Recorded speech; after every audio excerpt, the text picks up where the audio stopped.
First, I'd like to do jump is in. just introduce everybody to what a press kit actually looks like and the type of detail that it has.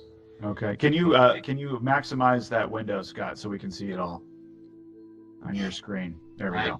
probably go to 125% then. Okay. So let's talk about the press kits. Yeah. What is a press kit?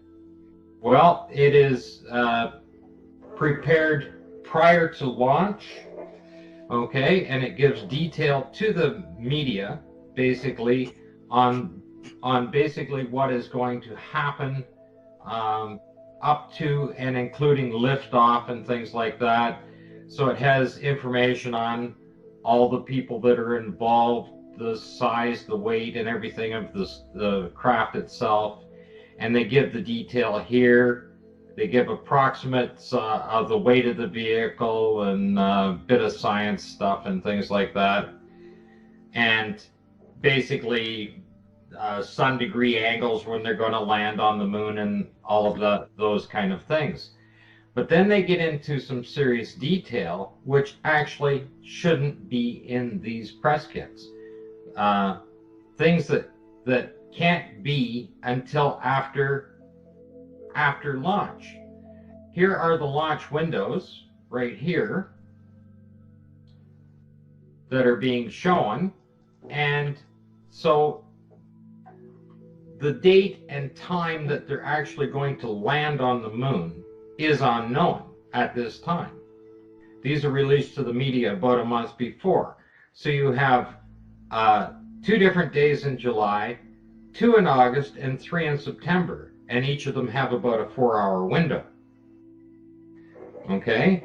Whichever one is selected, or whichever one works out whatever the weather is going to be like, because whatever could delay the launch, it could be, their fancy computer could have failed or something like that, and they'd have to reset everything, or it was a storm and they couldn't launch.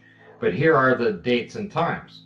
So that absolutely there's no way that they're going to be able to tell you exactly when they are going to be in orbit. They can't tell you when they're going to do a trans-lunar injection. They can't tell you when they're going to go into orbit, and they can't tell you the exact time they're going to land. And yet, as you come down through here is the actual schedule and the timeline. The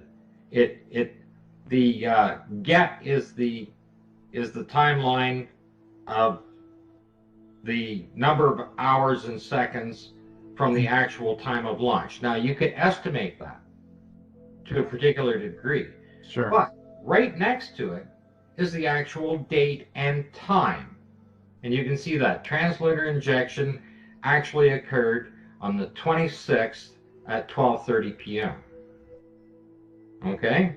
This is before they launched. And like I said, you had 5 different days to launch.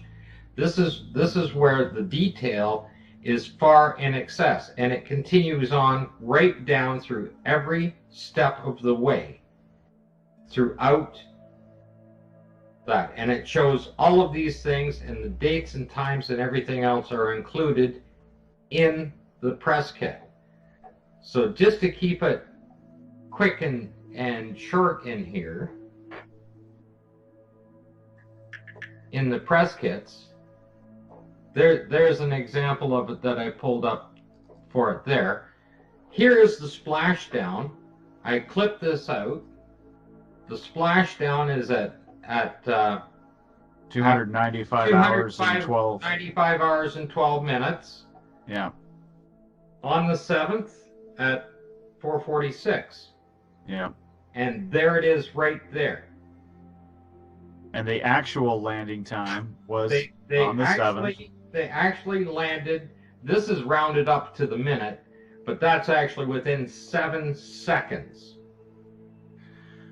So the entire mission lasts, 12 days or so? 12, 10, 11, 12, 13 days? Is that what these missions lasted typically? Yeah, pretty much in there. Somewhere in there. 10 to 12 days, yes. 10 to 12 days. And these are released a month before, saying here's the plan. Here's when Neil's gonna urinate. here's when Buzz is. I think one of them was one of the astronauts was talking about how much fruit they had eaten. Yes, but they have no idea what date they're going to take off at, and yet in the press kit, they return to Earth and splash down within 7 seconds. Yeah, I was making light of this whole thing, but yeah, that was the point. They've splashed down on, and here they are touching down. This one that I clipped out is the touchdown on the lunar surface. Okay, and it's within the minute. Same date and time, and the difference in the time here is one is UTC time and the other one is Eastern Standard Time. So there's a far time difference on it, and you can see that. With so many variables that came into play here, and obviously, I mean, the launch windows, like you said, they had 2 in July, 2 in August, and 2 or 3 in September. But you could even say that they landed on the 30th of July because they have no idea when they released the press kit what day they were going to take off. So they said a month in advance, they said that they would be splashing down on a certain day and a certain time. Yep. And obviously when you're in the press kit. On August the 7th, they're going to splash down. Okay? At 4:46. And it was at they splashed down. Sorry, they splashed down at 4:45:53. There's only 3 seconds difference between it. 3 seconds. Yes. They were off by 3 seconds. Well, over 500,000 miles, and they had no idea. They had no idea what day they were actually going to take off on. Marcus, what do you think of all this? Well, I was just going to say, as a pilot, you'll know how long it takes you to travel between 2 points. If you had a 2-hour flight, would you guarantee to arrive within 3 seconds of your estimated time of arrival? Well, we do that. We don't get that close, and I do a short flight between my hometown and Seattle, Washington, which is about a 40-minute flight. And sometimes it's 35 minutes, sometimes it's 45 minutes. It's, and that's for a very short flight. It's 171 miles as the crow flies. So 500,000 miles and all these different variables, and they're within 3 seconds. These guys are really, really good. And of course, and considering the fact that the actual time that they took off is not within any of the launch windows described. So they didn't even take off when they originally thought they would. On the very first launch window, okay, which I think I have the launch windows here, right there, they are about an hour and a half after the window closes. This is July 26th. If you look at 26th. Wikipedia, they launched an hour and a half after this last window closed. Which mission was this? 1971? This is Apollo 15. This is a 15. Okay, so they took off an hour and a half late. Anyway, after the window closed. Yes. And they were within how many seconds of landing? Well, they 3 were seconds. splashing down. 3 they were seconds within on 3 splash seconds. down.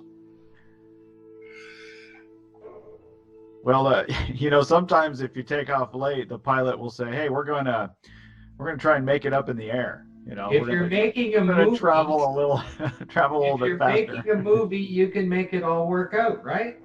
Yeah, and that's the point. Editing to make it work out. That's the point here. So, all 6 missions. How close are we? Are we all? I haven't gone through all of them for the timeline, but I have looked at most of the landings. Everything is within a minute. Like the estimated times that they give in the press kits are rounded up to the minute. Okay, the splashdown times are right to the second. Okay, but you're within a minute on all of them when you're looking through them. Wow. And of course, don't forget, this was all navigated over the 500,000 miles, 240,000 odd to and from the moon, with a computer that had about as much memory as an average pocket calculator. Now, if you're navigating anywhere in air, if you can see your target, that's fair enough, but you've still got to navigate towards it. And I'm sure you know, Paul, navigation of an aircraft is a fairly complex process. Yes. It needs a degree of computer technology. You've got radio beacons which you will fly towards, but they didn't have any radio beacons on the moon. They had a sextant to do star sightings with a computer that had no memory, no ability to calculate changes if necessary. In fact, there's a new book just published called The Apollo Moon Missions, Hiding a Hoax in Plain Sight by Randy Walsh, who lives quite near Scott in Toronto in Canada, who is a commercial pilot. So that's why he was interested in looking at the navigation aspects of Apollo. And he couldn't believe it. He couldn't understand how they could do it, because the computing power available on Apollo was so primitive, and the computer itself was so primitive, that he thought there's no way they could have done what they said they did. And that's from a pilot, somebody who understands how you navigate across distance. But this is distance on Earth, not distance in space. This camera. Yeah, so I don't even know how to respond. I mean, it's so ridiculous that, again, when the devil's in the details, you get into the details here like you guys have, and you start comparing notes, you start reconciling what we're told here, what we're told here. Again, anybody, I think, that's just being willing to be honest with themselves and leaves the emotion out of it has got to be scratching their head saying, there's no way this happened as the way it was advertised. Yeah, and you wanted to have a look at the cuff checklist, a few more anomalies in here, and in these as well, you will find the timeline. Now they started a timer just for the cuff checklist, just for the EVAs. They have their own timeline in there. But those are also given. The exact number of minutes and hours are given in the press kit.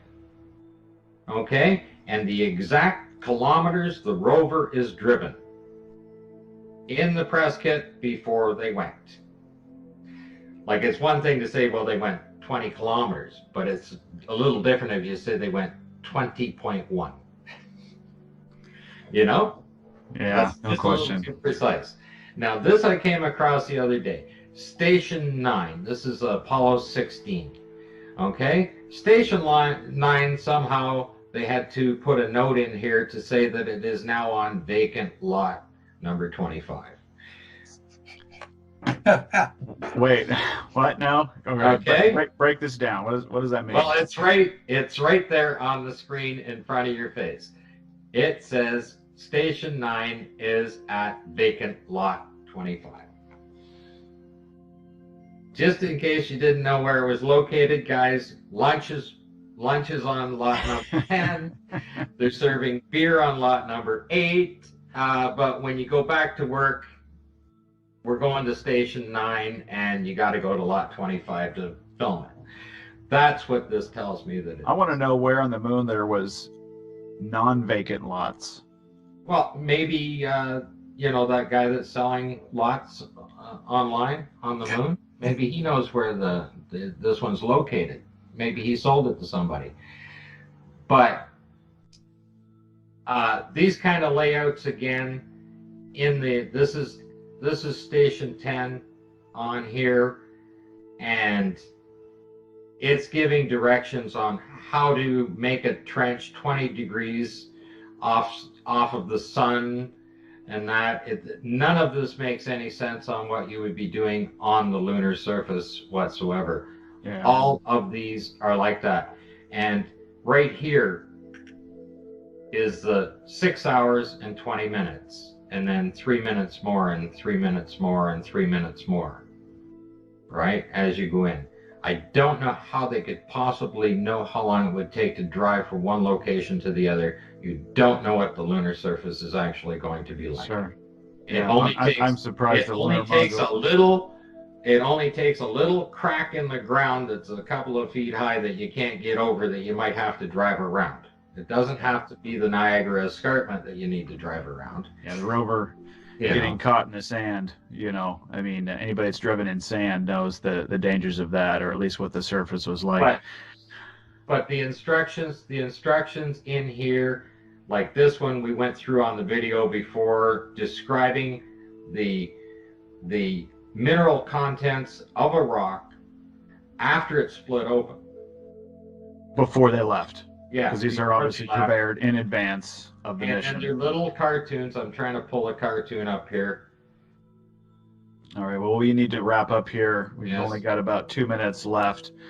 I wanted to give you both an opportunity. Well, first of all, thank you both.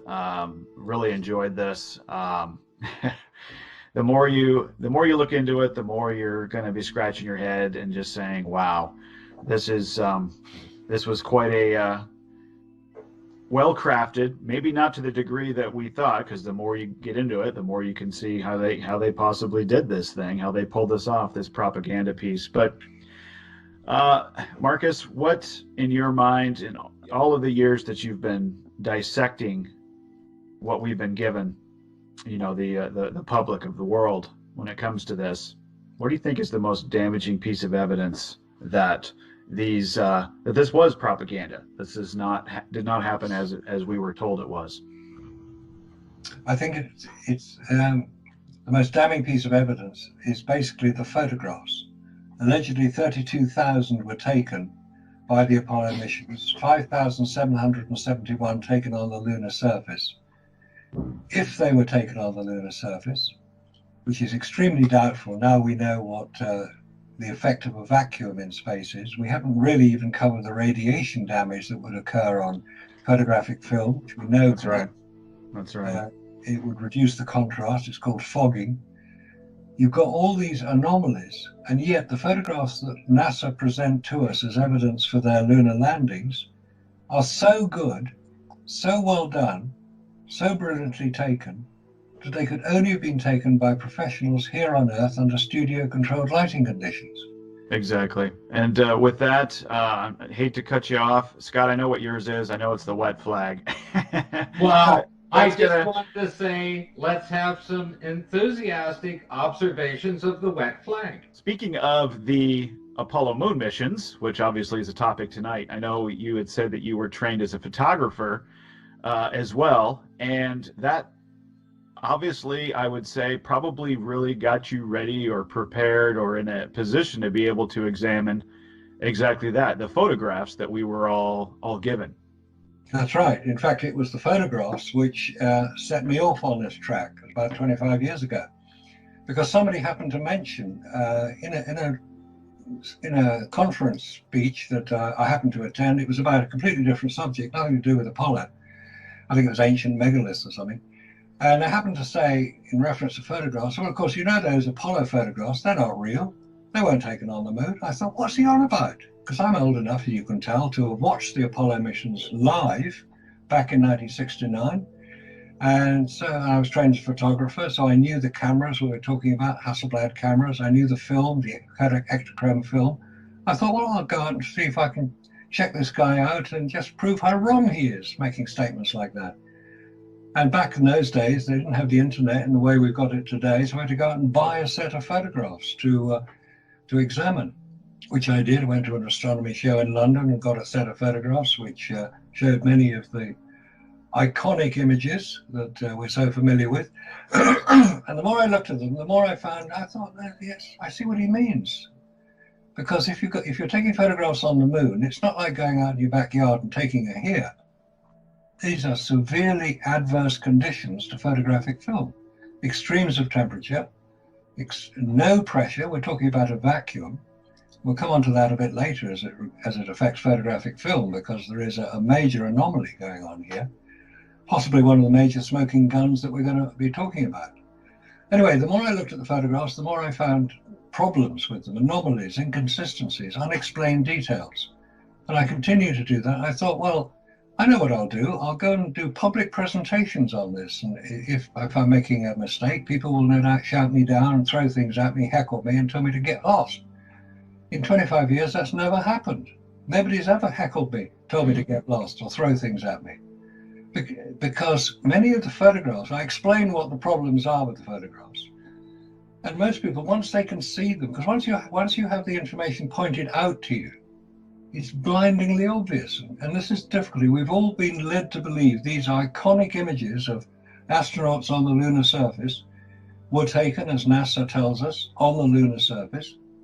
And you think, well, NASA wouldn't tell us that, wouldn't lie to us, would they? They're an honorable organization, they're part of the American government. Of course they're going to tell us the truth. Well, this was a few years back, and we now know that governments have a tendency to dissimulate and let's say divert attention from the truth and concentrate on. Anyway, I now believe that NASA stands for never a straight answer, because the more I've asked them a question, the less they've answered. And there was a classic interview conducted many years ago, about 20 years ago, where a NASA spokesman, Brian Welch, his name was asked to explain something about these photographs. They were pointing out the anomalies in them. Can you explain this? And NASA's official response was, we don't have time for this nitpicky claptrap. Wow. That's where NASA seems to be coming from. They refuse to engage. I don't know if you recall, about 10 years ago, maybe a bit longer, Jim Oberg, who was a well-known science writer, worked for NASA, was commissioned by NASA to write a book to refute all these allegations. And that caused a bit of a stir, and NASA decided they would cancel the book. So it didn't give more attention to these hoax believers, because that's what I am. I'm a hoax believer. I presume you are, and Scott is as well. We're hoax believers because we believe that the hoax of the moon landings actually happened. And over the next part of the program, we're going to demonstrate this. Beyond reasonable doubt, I think is the phrase. Beyond reasonable doubt. Well said.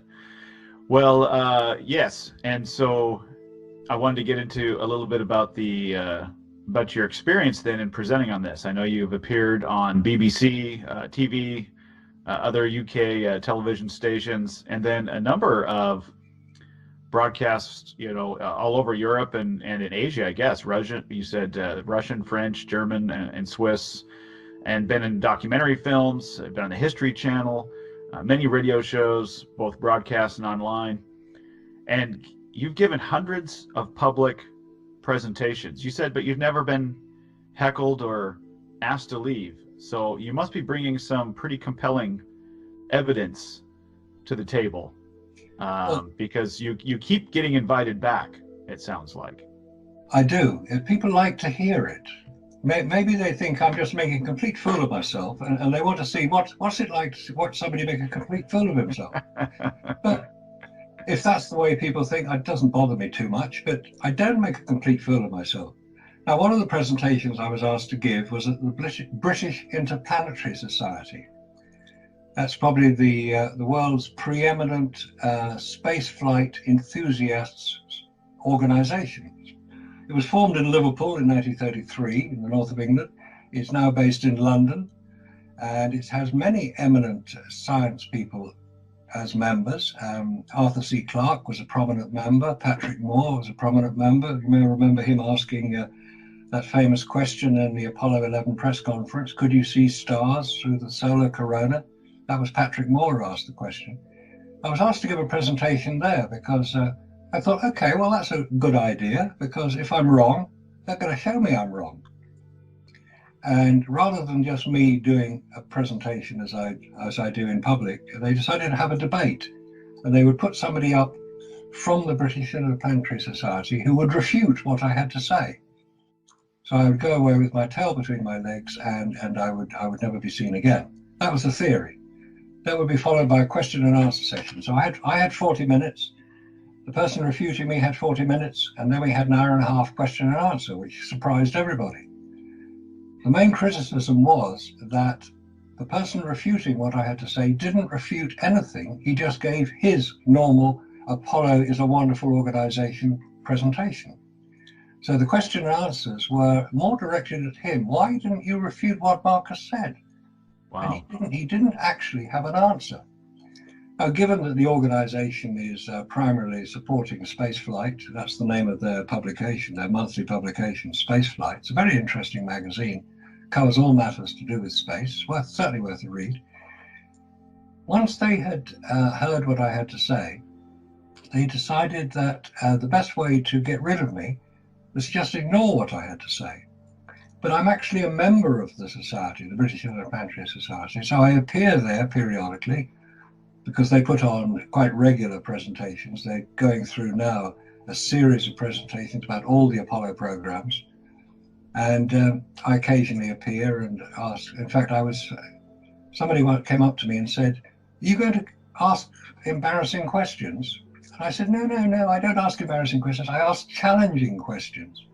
So it's obviously noted that I'm not exactly a fully paid up member of the Isn't Space Wonderful Club.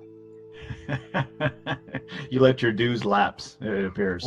Yes, but it's great fun. I mean, I'm old enough and ugly enough and big enough not to worry about people taking exception to these things, because I'll just discuss it with them. I say, give me the evidence that you want to see. This is the point. Look at the evidence, and that's what I look at. That's what the photographs are. They're evidence, and we discuss the evidence. We don't discuss the ideas or the opinions. Opinions, anybody can have an opinion. But when you're looking at facts and scientific evidence, it's either real or it's not. And that's where we're going. And that's what we discuss. Very good. If I might just make a comment that the article for Marcus is on the Ollis site. It's called Into the Lion's Den. Anyone can look it up and read the article and what actually happened to him at the event. It's right there. There it is. And that's the Ollis site. It's AULIS.net. So anybody would like to go look that up. So thanks for pointing that out. Thanks for pointing that out, Scott. It's .com, not .net. Yeah. It's .com. Thank you. Okay. My apologies. Ollis, AULIS.com. So yeah, please check that out. So Marcus, back to you real quick. Before we kind of get into this evidence, which is what we're going to be discussing today and what you both of you will be able to present here. You are in contact with many other Apollo researchers around the world. The list here that I have: New Zealand, Australia, obviously the US, Canada, France, Germany, Italy, Thailand, and the UK. So quite a circle of influence there that you and other researchers have. What's the goal that everybody is working toward? Is there a goal in mind here? I think it's a good question. I think there are two goals. One is to demonstrate that NASA have consistently lied about the success of the Apollo missions. And the other, and possibly more important, and I think given that we're at the 50th anniversary of the landing of Apollo 11, allegedly, on the moon, and July the 20th, 1969 was when it allegedly happened. Possibly the most important aspect now is to allow NASA to front up to the fact that they have bought into the Apollo myth, which is what we're discussing, that they think it happened, which means it's restricting the people who want to advance spaceflight and human space exploration. It's restricting what they can do, because unless they agree that what NASA has done was true, they can't move forward. But if what NASA claims is not true, then if they admit to that, front up to it, acknowledge it, and say, okay, we did all that we did. We were in the middle of the space race. It was the Cold War. The Vietnam War was getting unpleasant. We had to come up with, shall we say, a brilliantly executed propaganda exercise to divert attention, primarily from the Vietnam War, but also from the Cold War. If NASA are allowed to say, okay, we did produce propaganda, it wasn't factual evidence, we're sorry if we misled you, we're sorry if you got upset, now let's move forward. Let's develop the rockets, let's look at the propulsion systems, shall we say some of the anti-gravity propulsion systems, which are more than likely to be the ones which, if ET was to come down to Earth and say, okay, you want to know how to get to the moon? You want to know how to get to the stars? Here it is. Forget chemical rockets. They won't get you there. It'll take far too long. Anti-gravity, that's what you need. Here's a starting kit to be getting on with. Bye-bye. If they did that, I think it would be a fantastic move forward, because it wouldn't just apply to spaceflight, it would apply to energy production here on Earth. And we know the problems with the use of fossil fuels and all that. Let's not get into that area right now, but they appear to be causing problems. If we could find some other means of generating the baseload power that is required for a civilized society to exist and develop, I'm all in favor of it. And that's the prize that should be available to us if we only get our act together and say, okay, Apollo, yeah, great adventure, wonderful story, didn't happen the way we were told. Sorry about that, guys. This is what we want to do now. And I don't think that President Trump would be too upset by that. He has a very low tolerance of incompetence. That's right. That's right. Well, thanks for sharing that. In fact, you bring up a good point that I wanted to kind of expand on, and that is when it comes to the U.S. government. We just heard a story here just the last few days that Vice President Mike Pence has told NASA, you got 5 years to land a man on the moon again. What was your reaction when you heard that? I laughed. I thought, wow, somebody's got the idea, because that announcement couldn't have been better. Because by saying you've got 5 years to go and land a man on the moon again, presumably return to the moon, I think was the phrase, he's calling out NASA. He's saying, okay, NASA, you're so clever. You did it 9 times 50 years ago. Is it really that hard to repeat it? You got 5 years, which is just over half the amount of time Apollo took. But you've now got all the rockets developed, all the technology developed, the computer systems, the spacesuits, they're all developed. You don't have to do all that. So 5 years, I think this is calling out NASA and saying, okay, front up, guys. Get real. Go back to the moon. It can't be that difficult if you did it 50 years ago. But if you didn't do it 50 years ago, whoa, we got a problem.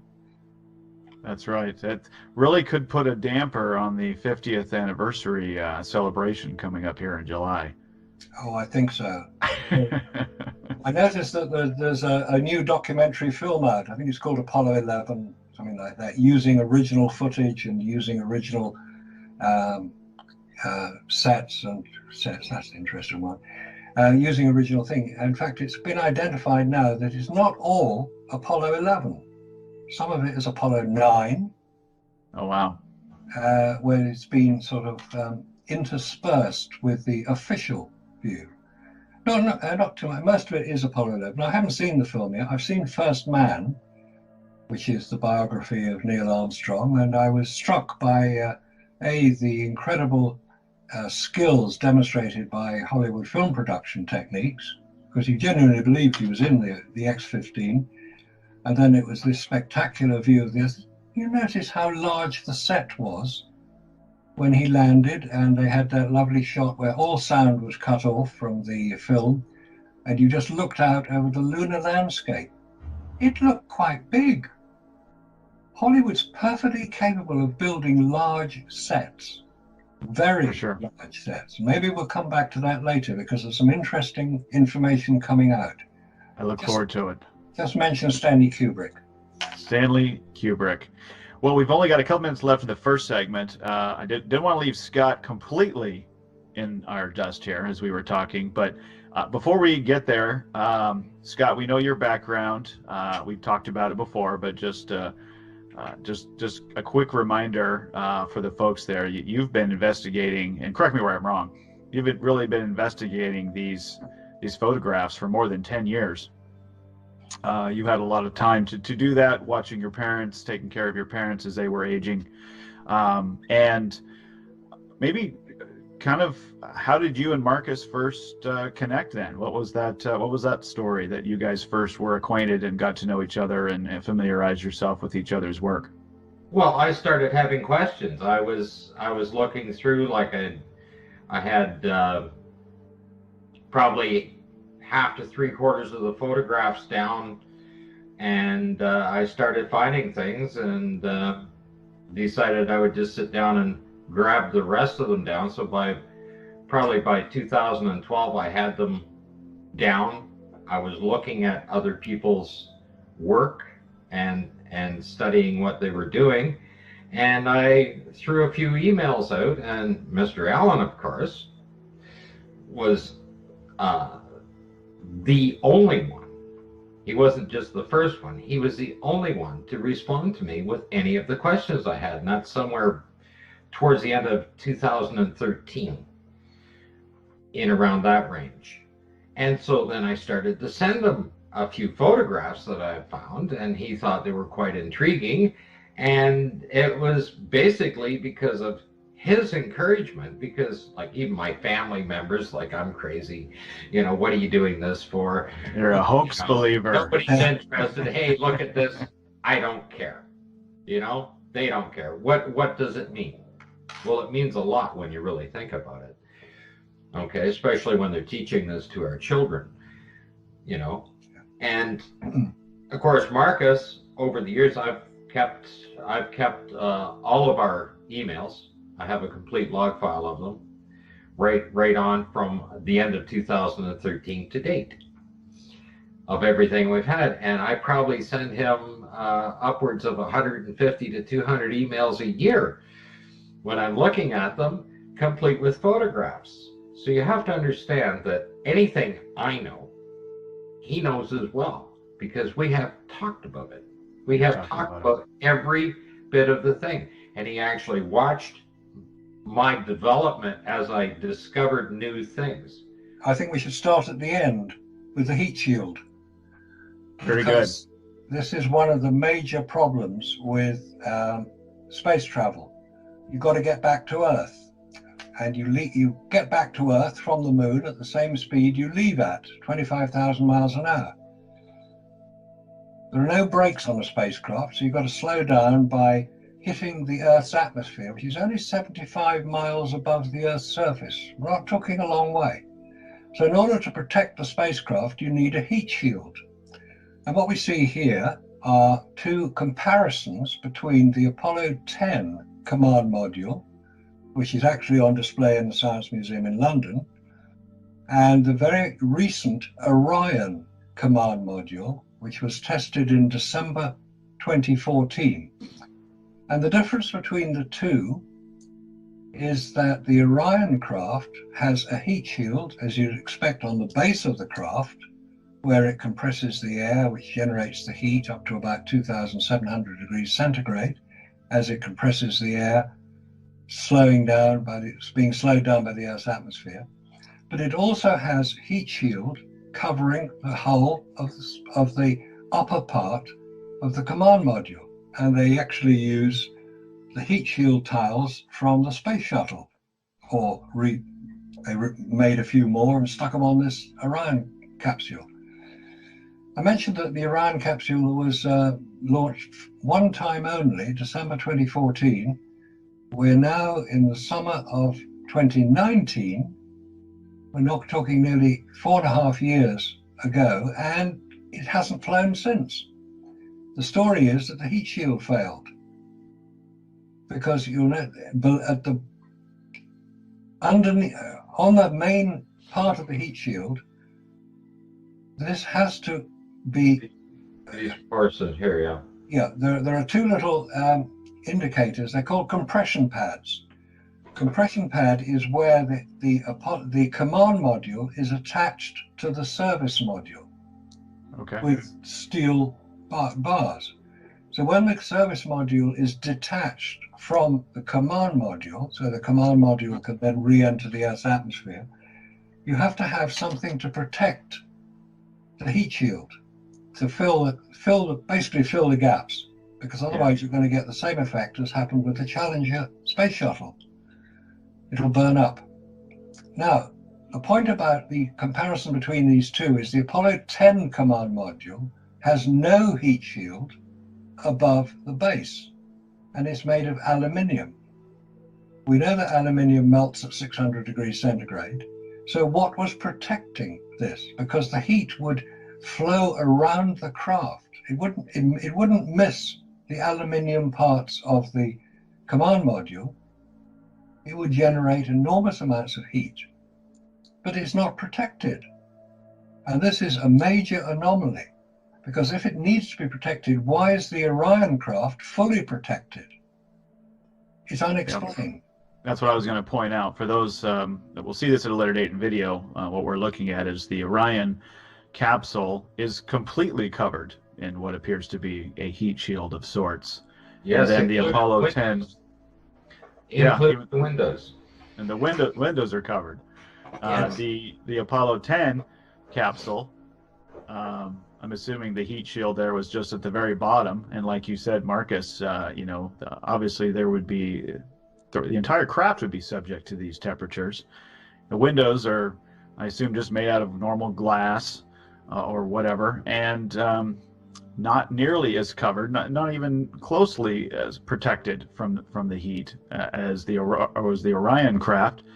And as you mentioned, it was reported that the heat shield from the Orion craft wasn't even up to snuff. It failed. It did. And in fact, that's part of the delay, that the heat shield is having to be redesigned. But why didn't they just go and use the heat shield that was successful 9 times on the Apollo craft? It's called AVCOT 5061. That's the formula for it. It's an injected form of resin. It's an ablative material. Ablative means it destroys itself and protects anything that is inside it. In other words, the command module. Otherwise, the astronauts would be fried. So if the heat shield didn't work as expected on Orion, and it wasn't even returning on the, basically the return speed of the Orion craft was not as fast as the return speed of the Apollo craft. It was a first test, and I think it caused major problems because it also measured radiation, which is the other major problem with space travel. It measured radiation, which, surprise, surprise, it was much higher than they thought. Because even though they had been through the supposed that area, like you said, 9 times. Exactly, and there's another, it's a point which actually Scott has identified very well. The Apollo craft was launched from Cape Canaveral in Florida, went out over Africa, circled the Earth on more or less on an equatorial orbit following the equator, and then departed from the moon, we're told, somewhere over the Pacific after an orbit and a half. Which is that's the story we've been told for years, until it started to get changed. Some of the NASA records started to insist, no, they didn't go through the equatorial part. They had to go through from a polar exit in order to avoid the Van Allen radiation belts. Oh, whoops, hang on. Are we talking about dangerous radiation here? Yes, we are. But the story has been identified as being incorrect, and Scott has done the research to prove it. So NASA, sorry, you've got to do better than that. And you've got to get your fanboys working rather harder to come up with decent explanations, because they haven't done it yet. Yeah, or Paul on the plane will make a video about it and put it up there. Wow, yes. They will. Yeah. So good segue there when it comes to the radiation. Then yes, Scott shared with me, looking at the original, press kits and publications that came out around that time, showing a trajectory of, like you said, kind of an equatorial. They would leave from around the equatorial plane of the Earth, and their translunar injection would be from that point. And then it seems like as the Van Allen radiation belt topic became more and more prevalent, they had to change their story.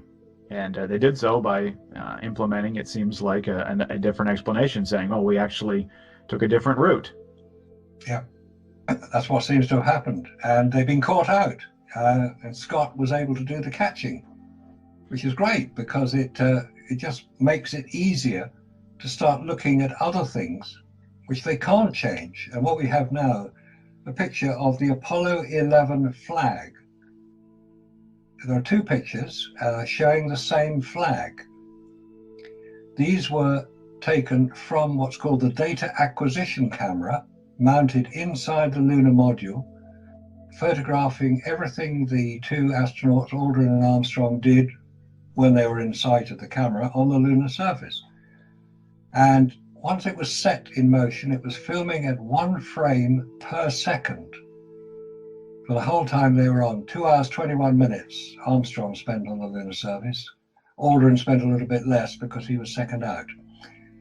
What these show is the Apollo 11 flag, and anybody who's looked at the Apollo 11 flag will know the direction in which it pointed when it was erected by the 2 astronauts before they spoke to President Nixon.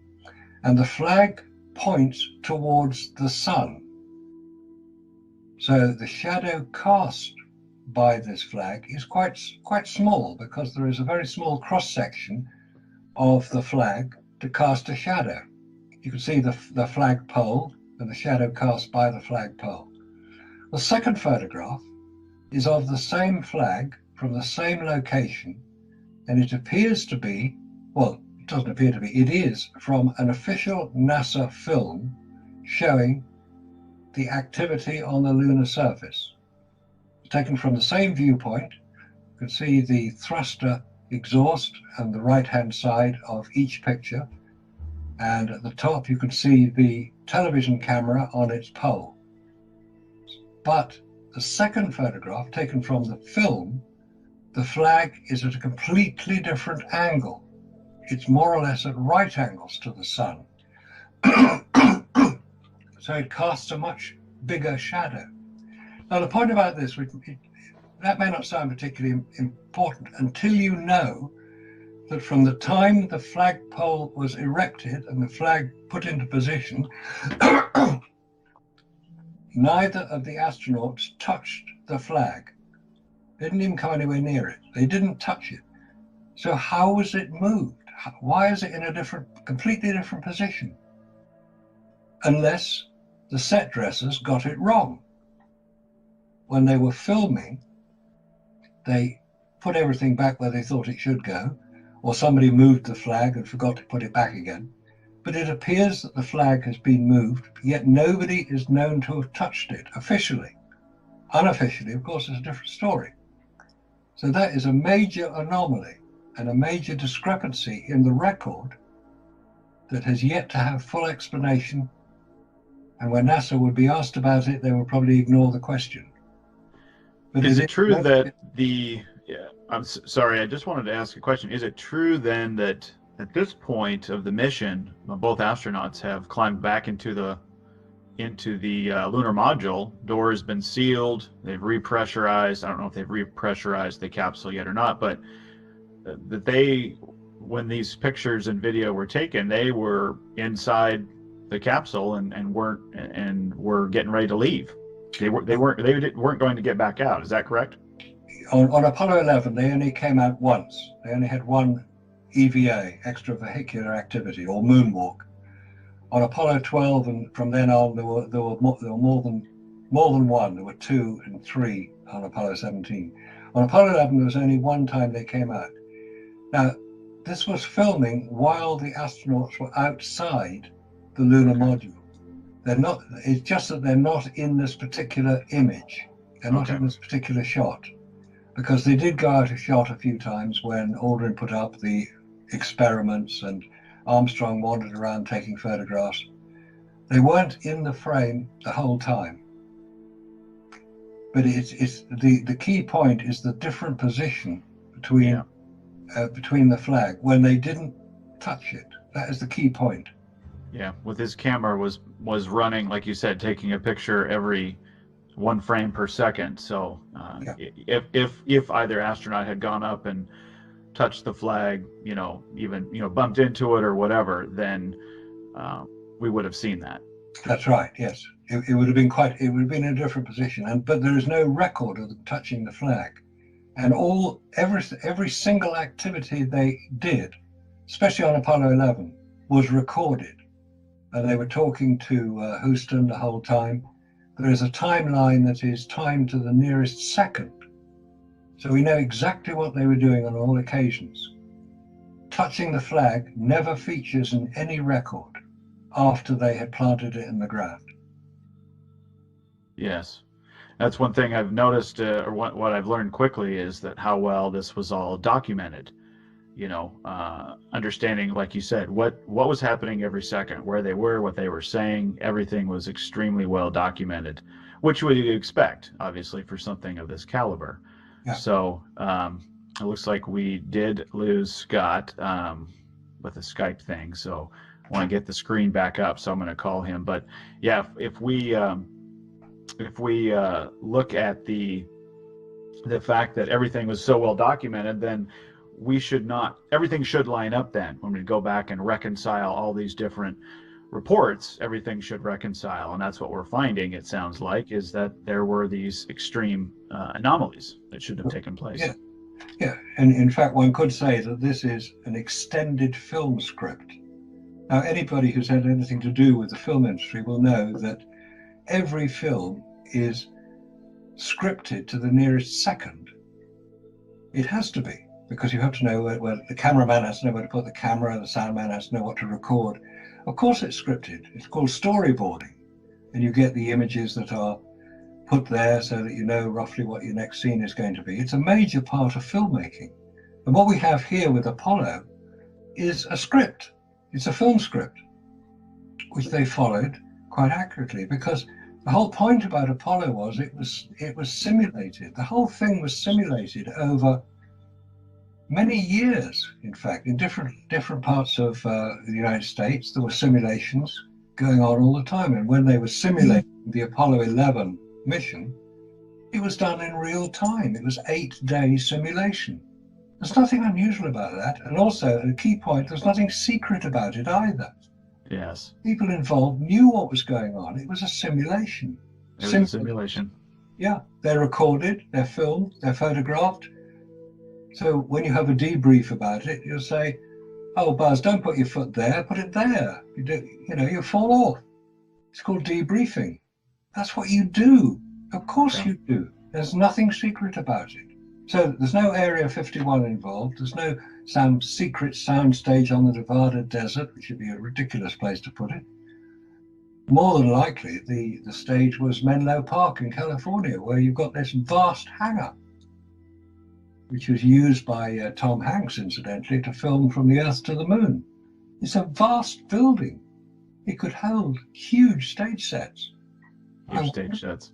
Yeah, I wonder if that was where they filmed it. Interesting. Scott, are you back? Can you hear us? I can see Scott.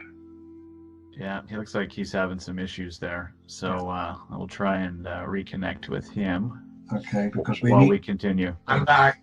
Here he is, back again. There, you are back. All right, Scott, welcome back. We were just talking. Didn't miss a lot. We were talking. Well, we were talking about simulations, which I know we've done.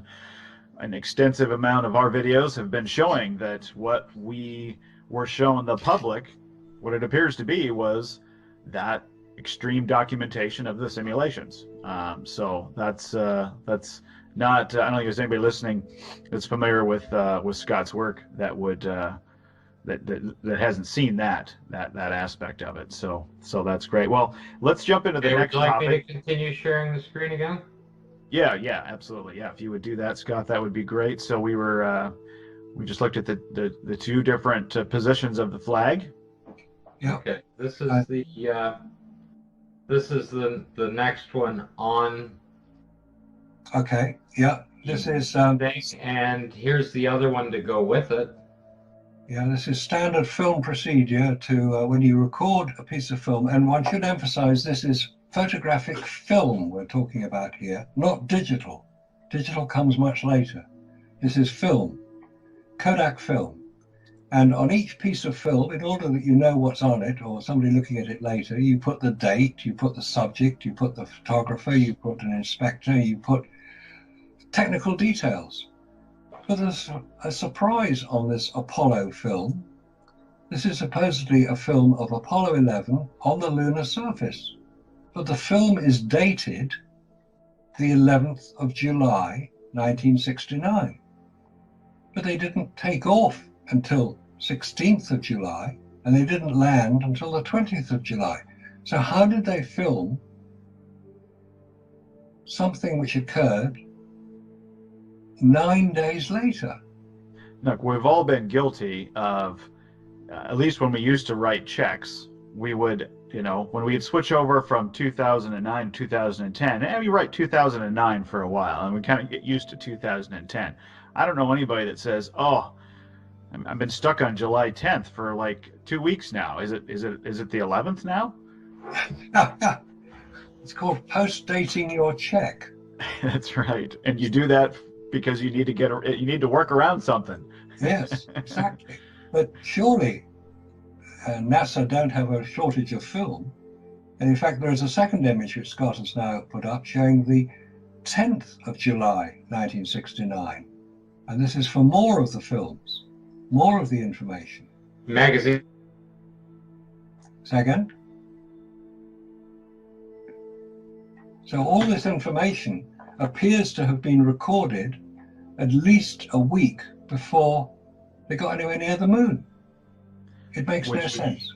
Which aligns, I think, pretty well with the simulation calendar that everybody was given. And it was, like you said, there was no secrets around that. I mean, before you go on to, when you're in theater, right, the last thing you do is you have a dress rehearsal. You go through everything. You put on the suit, you take off the suit, you get in and out of the LEM, you do everything. You simulate everything as if you are on the moon. You're getting ready. You're going through the motions. You're developing that muscle memory, right?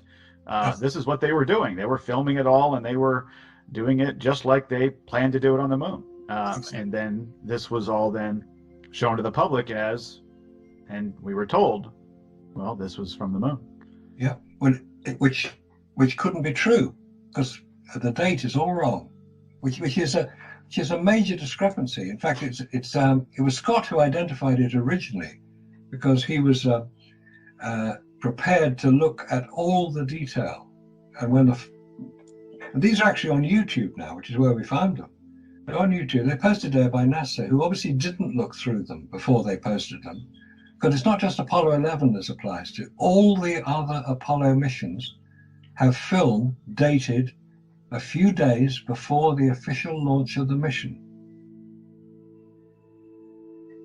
That's not a smoking gun. I mean, that in and of itself, we could probably stop the show here, and just from that piece of evidence and showing that the simulation calendar were these dates, and that the film and photographs, etc., line up with that, but we don't have anything dated later when we were told that they were 240,000 miles away.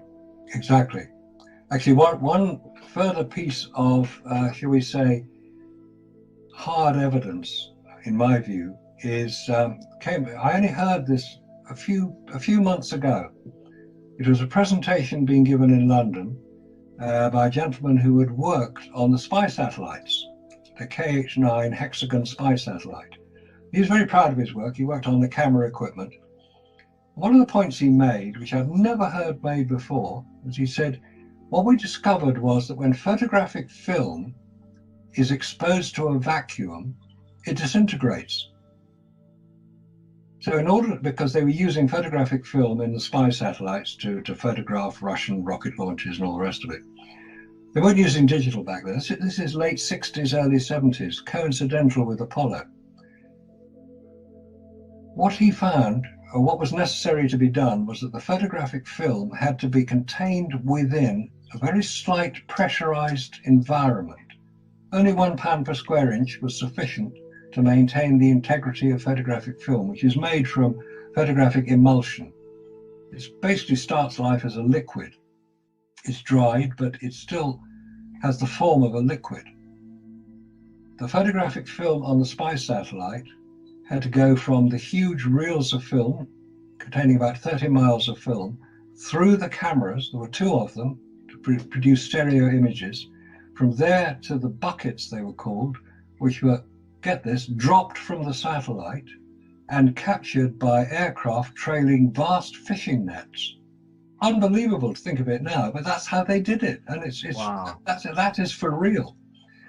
The point is that the photographic film in a vacuum of space, and we're talking well above the Earth's atmosphere, we're talking about 200 miles up, where the vacuum is quite strong, it would destroy photographic film, or it appears to have done, and that's why it was necessary. And we were shown very nice images of the tubes through which the photographic film had to be transported, and then the tubes were pressurized with nitrogen. We've shown the nitrogen gas canisters that we used to pressurize it, all the way through to being dropped out of the craft.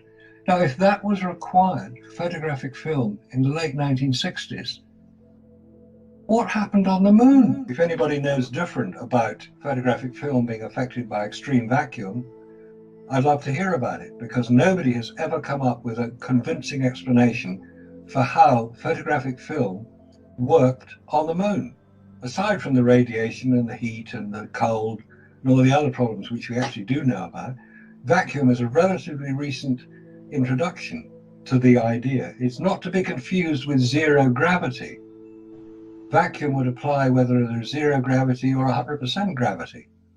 A vacuum is a vacuum. It's lack of matter, lack of anything. Lack of anything. The reason it varies between low Earth orbit and the moon is that there is still residual effects of the atmosphere in low Earth orbit, which is why satellites crash down back to Earth, because they get slowed down by the very, very small amounts of atmosphere. On the moon, there's nothing, absolutely nothing. So the vacuum is extreme. So what you get is an effect called outgassing, where the components of whatever the material happens to be literally are turned to gas and are swept away. And that can affect metals as well as photographic film. We haven't even got onto the structural integrity of materials in that sort of vacuum. Absolutely. Well, good. All right, so we'll tie that off with a bow, and we'll get to the next topic here. So we are seeing on the screen is a photograph, I assume taken, or we are meant to believe, taken by Neil Armstrong, who has already exited the lunar module, and his partner in crime, Buzz Aldrin, is starting to descend the ladder to join him on the surface of the moon. This is Apollo 11. So where should we take it from here? Well, I think we should just say that Buzz Lightyear got his name because he was named after Buzz Aldrin. That's Toy Story, which of course is rather more appropriate.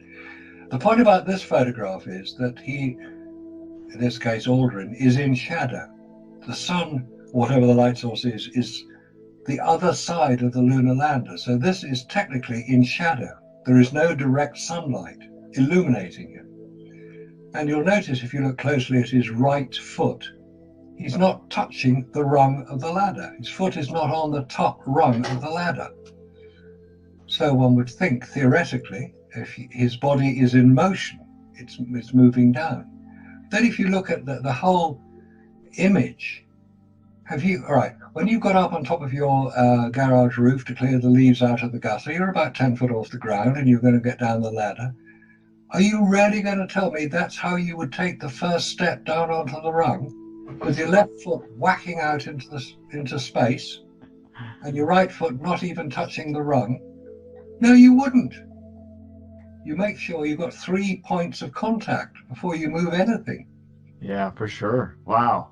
I mean, that's the basic rule of mountaineering, 3 points of contact. He's only got 2. Oh, I hear somebody says, but he's in a 1/6 gravity, therefore his arms would be quite enough to support him. Are we sure about that? That if he's not on the moon, which he doesn't appear to be, because where did all that light come from that makes him look lit up like a Christmas tree? Yeah. Don't forget, this is dark shadow he's in. The sun, assuming it is the sun, the light source, which it may well be, is to the right of the lunar lander. Oh, I hear somebody says, no, that's the reflected light off the lunar surface. No, it's not. The lunar surface has the reflectivity of a road surface, of tarmac, of asphalt. 8% of the light hitting it is reflected from it. That is not enough light to create that amount of illumination, even though it's a white spacesuit. When we look at a broader picture, a broader image of this whole picture, the lunar surface, assuming that's what it is, the lunar surface is not overexposed. That's right. That's a good point. And Kodak Ektachrome has a very low tolerance of exposure latitude. You've got to get the exposure absolutely spot on, or you ruin the picture. Yeah.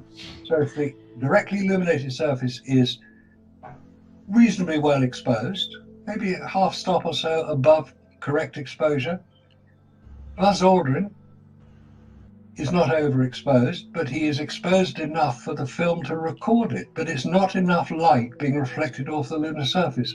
And Neil Armstrong, wearing a similar type of white spacesuit, is not a big enough figure to reflect enough light to create that amount of illumination to be recorded on Kodak Ektachrome film. This photograph was taken here on Earth under studio conditions. With multiple light sources would appear. So yeah, it's a really good point. And for those people that are listening here on Truth Frequency Radio, we will make sure that we have a full audio and video version of this, so you could look at this photograph in detail on your high definition screen as well as like we are. But yeah, to have Buzz Aldrin in the shadow there, to have the camera lens, the shutter there to be open long enough to gather that much light, then any photographer would point to the fact, I think, in thinking through this, that the surface of the moon then, that wasn't a direct sunlight, would have been completely overexposed. Yeah, of course it would. Completely overexposed. In fact, any professional photographer, and there are interviews with many professional photographers who've been asked to look at the lunar photographs, and they say they're fake. They couldn't be taken on the moon. You can see the setup. Any professional photographer will be able to tell you what a photographic setup is. They can tell you where the lights are put. They can even tell you the intensity of the light. These are people who know what they're talking about. We're asked to look at the lunar photographs, and they say, well, where's that light coming from? Where's that light coming from? Why isn't he moving? Why is it? There are so many anomalies about it. Once you start to look at it in detail, you realize that there's no way these things were taken on the lunar surface. Exactly. All right, well, let's keep moving, because I know we have a ton of ground to cover here, and we, as always, the show just doesn't seem like we have enough time, so we're probably going to have to do another one. But anyway, let's keep moving. What's next? Okay, what we've got here is a sequence of 8 photographs. These are numbered at the bottom. This is Apollo 12. AS, I'm told, stands for Apollo Saturn. It could well stand for Apollo Simulation, but let's go with Saturn for the moment. It's Apollo 12, magazine number 49, image number 7276, as far through as 7283, i.e. 8 photographs in sequence. And these were taken from the Lunar and Planetary Institute website, which is a NASA website. And what you're looking at here, any photographer who's used contact sheets will be familiar with using a contact sheet to select an image from all that have been taken. Not all photographs are going to be good. In fact, we see 2 images here of the same astronaut, in this case Al Bean, taken by Pete Conrad. But look at the difference between the position of the horizon. In the top photograph, the third one along, the horizon runs through, rather conveniently, and matches the horizon that is reflected in the astronaut's visor. Beautiful image, lovely construction. Yeah, it's dead on there. The horizon lines up perfectly. And just to recap a little bit here, the camera they were using, you'll see there's a camera attached to Al Bean's chest. The Hasselblad camera has no viewfinder. It was removed because you couldn't get your head down close enough to look at it. The Hasselblad, the viewfinder is on top of the camera. You also had to use your armored gauntlets, let's call them heavy-duty gardening gloves, to set the aperture, that's the F setting, the shutter speed, that's 125th second, and the focus ring. On a Hasselblad camera, there are 3 rings that need to be operated to set the correct exposure and the correct focus. But you do that using a viewfinder, but I haven't got one. So how do they get such beautifully focused images? And the top image appears to be looking down on top of the camera. Yeah. And the second image, which is the same astronaut with the horizon in a completely different position, it's going through his chest. You were looking straight into the camera, so it appears to have been taken with a camera at a lower position. But it doesn't make sense. These are 8 photographs. 6 of them are just of the lunar surface, but 2 of them are of Al Bean, the astronaut. taken from completely different positions. It makes no sense at all. It doesn't. It doesn't. These things essentially are point and click for the astronauts. I mean, being able to adjust all of these, the aperture, the shutter speed, and these sort of things, which you would have to do through a viewfinder. And like you said, they've been removed.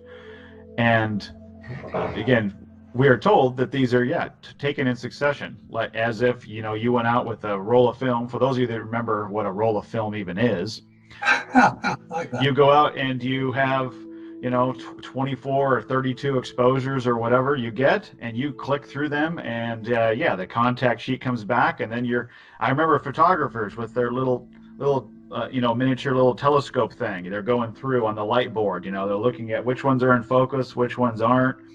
Which ones do they want to develop. So these things should be raw and unedited. They should be full of mistakes. They should be out of focus. They should be whatever. And then, like you said, these are in succession. And for, again, people, when you go back and see this, you'll be able to see exactly what we're talking about. Completely different positions that these were taken from. So to say that these were taken in succession is quite a stretch. Exactly. They are. And in fact, it's interesting. The sun is in the same position. The sun is coming over the astronaut's right shoulder. So he hasn't altered his position very much. And yet there are all sorts of weird things. And in one of them, there's all sorts of weird things. You can see the shape of a Hasselblad shutter is a 6-sided hexagon. And you see that. So that's lens flare. But in one image, we've got light areas in the top of the photograph and what looks like a spotlight. I can't believe it's a spotlight, but we have something that looks like a spotlight and a piece of structure on the left-hand side of the image. It makes no sense. What is this? Is this ET dropping by to see what's going on? I don't know. Could be anything. There are some weird things. So again, there are so many anomalies to do with these photographs. Like how they were taken, where they were taken, what position were they taken in, when we're told that the camera was strapped to the astronaut's chest. Couldn't it be? Brilliant photographers and getting lucky, just pure luck, I guess. Absolutely. All right. What's next here? I see another picture of an astronaut descending from the lunar module. Walk us through this. Yeah, this is Apollo 12. The astronaut coming down. I believe it's Albine.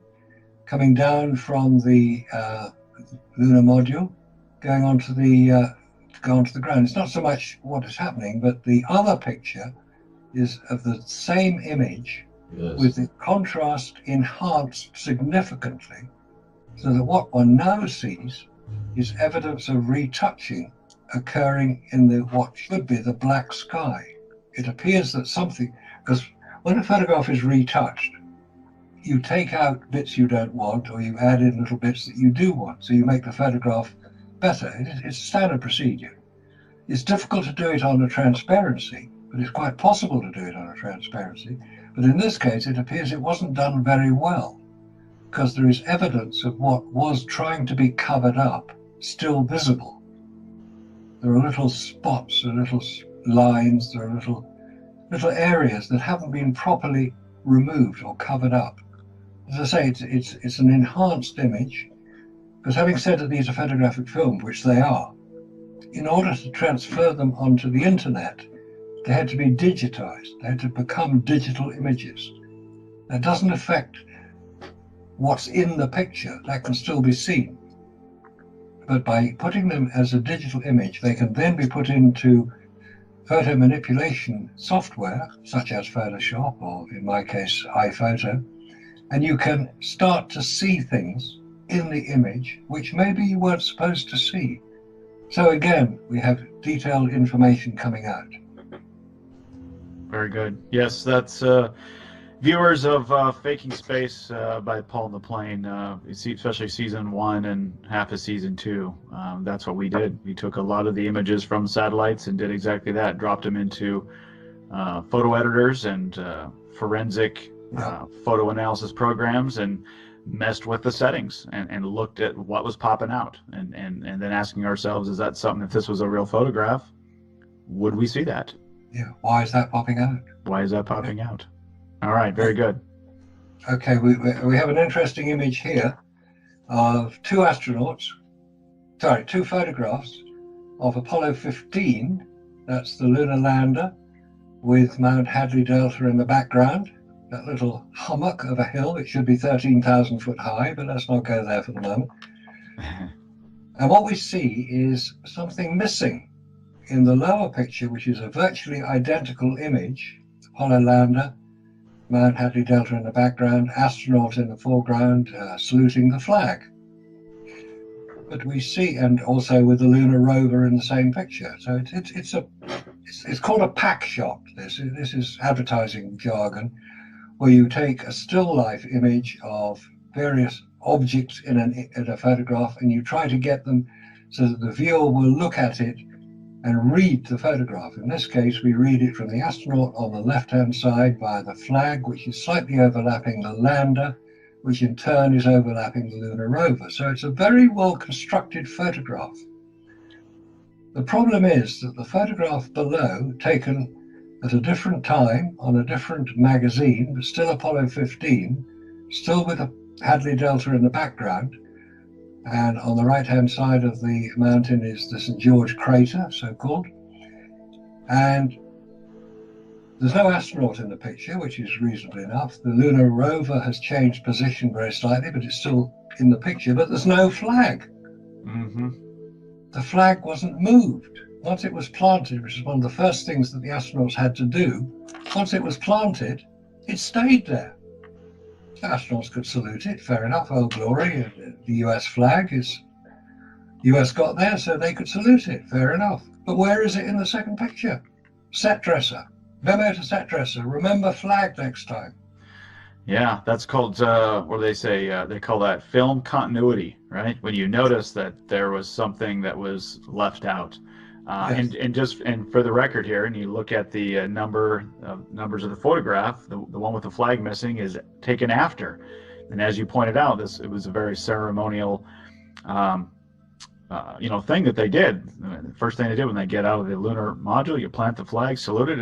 It's a ceremony, except for 15 for other reasons. But this mission looks like the flag was moved or removed. And somebody forgot to put it back in the scene. Okay, Marcus, what I was telling you before when you gave me this photograph, and this obviously is one from Jack White on the top picture that you have. Yep. So I blew it up here, and that's him there blowing up. And this is what is now displayed on the journal site. This is now the photograph that's displayed. No, because this is the exact same photo number. Really? Same. Now look what's in the reflection of the two. Okay. Look how much cleaner his suit is. Yes, it is. Okay. And here is it again between now the bottom photograph from magazine 92. Yeah. And okay. magazine 88. The helmet's completely different. It is. It's much lighter. It has two sections here on it. Yeah. And these are now the same numbered photograph. And these are now the same numbered photographs. So for the listeners now, what we're seeing on the screen, and again, remind you all to be watching the website and YouTube, where we'll post this in video in its entirety, is we've got two different NASA sites. Correct me where I'm wrong, gentlemen. Two different NASA sites, same numbered photograph. Okay, so these are supposed to be the same exact photograph, and we have evidence here that the suit has been cleaned off. Looks like it's a lot muddier, dirtier, whatever you want to call it. Mud, in my opinion, because of evidence of moisture. But a very dirty suit in one photograph. The other one looks very clean. And even more remarkable is that the helmets of the astronauts here, supposed to be the same person, same shot, supposed to be the exact same thing. Those are the same helmet in that one, but the other one they're changed. The other one they're changed. The helmets are completely different. There's two shots of the helmet changed. right Yeah. there. This one's open a little more, but you can see that it has 3 ribs in it, and then he Yeah. pulls it down, Yeah. and the other one only has the 2. Different helmets. I And guess. those, Hey, you know what? If you're on Earth, it's okay to switch helmets out. You don't worry about that. yeah. But this is amazing because Jack White would have pulled this down in the probably early 2000s. That's right. Yeah, he I did. would have pulled this down by 2012, this one right here.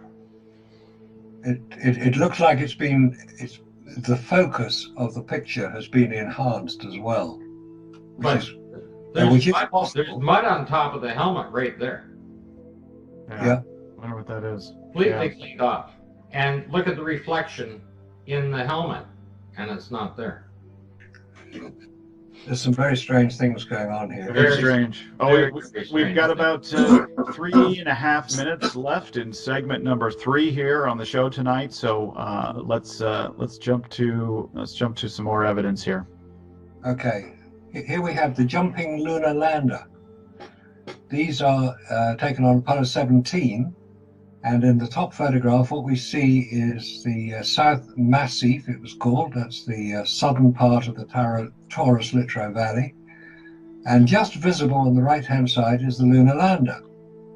On the right-hand side, there's a crater, a little hill, or 2 little hills, which are identifiable almost exactly in the lower photograph with the South Massif, but the lunar lander in this case is virtually in front of the camera.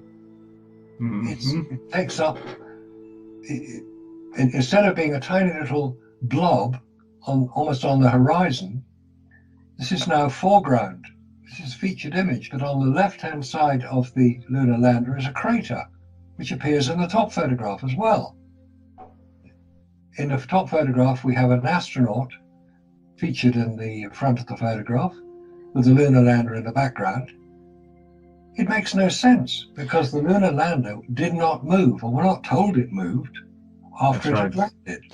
Well, they must have accidentally parked in a handicap spot, so they needed to probably have to vacate that. But that would explain it. Good thinking. I'm sorry. That leg is right there, right at the edge of that crater there. Yep. Right up to the edge of it. So when you look up to here, it should be sitting right there. Yeah, so again, for those people listening, when you get a hold of the video here, what you're going to see is basically, it looks like 2 photographs that were taken from the same exact spot. I mean, the person taking the photograph was standing almost virtually in the same spot, pointing in the same direction, but the lunar module has been moved hundreds of feet, if not more. It's ridiculous. Scott, is it possible to enlarge the lunar module in the top photograph so we can see that it is the lunar module? Certainly, there. You can see the 2 rock structures behind it here on the ground. That's a good point. And when you come down to this one, and there's the rock structures. They look quite similar. Yep. But some of them this one's just a little more blurred out. Yeah, the question is that the lunar module? You can see that is the lander. For sure. Yeah, it does look like it. And people at home, when you get a hold of this, you be the judge. But there's the evidence. Okay, this is probably the most famous sequence of photographs that were taken, certainly on Apollo 11. And going from the top left across, top left is Buzz Aldrin just appearing in the hatch of the lunar lander. That's the Eagle. The second image is of him further out of the hatch, still on the top porch. You see his feet, his backpack. And on the third image, Neil Armstrong, who's taking the photographs, obviously got bored stiff watching this going on, decided to photograph the rubbish bag that was underneath the lunar lander and the skirt of the descent engine to make sure it wasn't damaged. So quite what would happen if it had been damaged, nobody tells us. The fourth image in the sequence is of the landing strut. So the point to notice is the different lighting setups required. One is in deep shadow, and one is in directly illuminated surface image. So you'd have to have changed the shutter speed, changed the aperture setting, changed the focus. He Yes. didn't have a viewfinder. The fifth image, moving along. The fifth image is one we looked at earlier, where he hasn't got his foot on the rung, but he's lit up like a Christmas tree. And the sixth image is of him even further down the ladder, still lit up like a Christmas tree. The seventh image, he's just about to get down off the ladder into the pad at the bottom of the strut on which the ladder is attached. And the final image is of Buzz Aldrin, assuming it's him, standing in the landing pad, but there is a highlight of light on his heels. Oh, Where did yeah. that come from? Where did that light come from? Because you can't get a highlight of light on a curved surface, which is what his boots were, they were curved, unless it's a point source of light, i.e. an electronic flash gun to just on the right of the camera. But they didn't carry out an electronic flash gun. Now that sequence of 8 photographs I've just described, Buzz Aldrin coming out of the lander to the point where he's standing in the pad at the bottom of the ladder, took 3 minutes. Now, to take 8 photographs in 3 minutes isn't a problem. But you haven't got a viewfinder. You've got to manually alter the focus, shutter, and aperture. And they managed to do this without taking any duplicate images. And they certainly didn't bracket the photographs because there's no evidence for it. Bracketing is where you take what the photograph is what you think is the right exposure, and then expose it slightly above and slightly below what you think is the correct exposure. So hopefully one of them is going to be correct. But if you haven't got a viewfinder, how do you know you're not going to cut somebody's head off? But these are all beautifully framed, accurately focused, correctly exposed, with no viewfinder. I don't buy it. I don't get it. I don't understand why NASA thinks we're such idiots that we won't look at it and say, how do you do this, Neil? He's not known as a photographer. Neil is obviously these are all military men, and they're very good at what they do, or at least we're told. But I guess they were all professional photographers as well, Well, and really good at guessing the settings based on just their own senses, looking at the amount of light and the shadows and everything. They were able to take great photographs. They took great photographs. Wonderful. All right, here we have the camera that took those photographs, or rather a replica of it, because the camera that took the photographs is still up on the moon. So anybody who gets it, puts it on eBay, will probably get a few $100,000 for it. This is a replica of the lunar Hasselblad. On the right-hand side, we show the camera with the lens pointing to the right, so the magazine is to the left. And on the magazine, there are 3 dials, or 3 black circles. The center of those black circles is the film counter. It tells you how many exposures have been exposed. On the front of the camera, as is on all Hasselblad cameras, and on this one it was enlarged to about 1 inch square, is a black square, which is the shutter. Neither the shutter nor the film counter can be seen from inside a spacesuit. No way. So the astronaut would have had to feel around with his armored gauntlets to make sure he got the shutter. How did he know he'd pressed it? Because there's no sound in space, we're told. Nobody can hear you scream. And the sound you hear on a camera when it clicks is normally the mirror moving out of the way. This is a single lens reflex camera. The light from the coming into the lens is reflected by the mirror up into the viewfinder. The mirror flips out of the way, so the film which is directly behind the lens is then exposed, hopefully correctly. But you can't see any of this. On the right-hand picture, we have the other side of the camera, and that shows the little paddles, I suppose you'd call them, little levers mounted onto the aperture ring, the focus ring, and the shutter speed ring, so they could be used with armored gauntlets. But you're taking photographs with heavy-duty gardening gloves on, with no viewfinder, and making sure that you got the right photograph without taking a second picture of the same scene. That is what is so ridiculous and so unexplained. Yes, they were highly trained, these astronauts, but they had a lot of other things to worry about, like landing the craft on the lunar surface. And by the way, Buzz Aldrin, who was the lunar module pilot, couldn't land the lunar module on the lunar surface. He wasn't trained to do it. Only Neil Armstrong was trained to do it. So if Neil Armstrong had an attack of hiccups or something on the way, Buzz Aldrin couldn't take over. Hopefully, yeah. Stop.